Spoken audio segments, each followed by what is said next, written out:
Pysty metsä ja laaketa peltoon, maisema herättää Jumalan pelkoon. Täällä taivas roikkuu uhkaavana, päittemme yllä.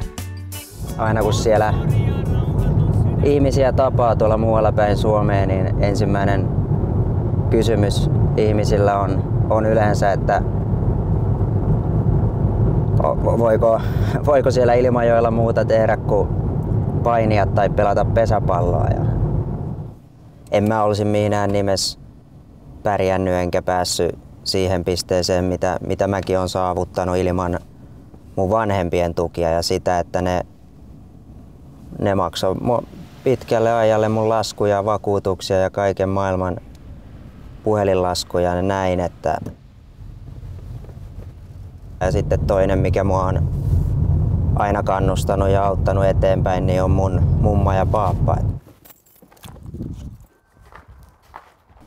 Lasken nyt kun 26 ja 47, niin kuinka vanha mä oon silloin? Minne sarjassa olit kattes? 6-7.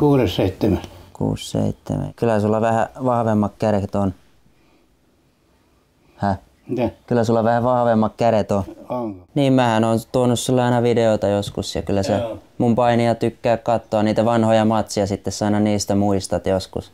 Joo. Niin kuin viimeksi kun mä olin täällä, niin sä yhtäkkiä rupesit puhumaan mun 12 vuotta vanhoista matsista. Ja Joo. hyvä kun mä itse muistin niitä.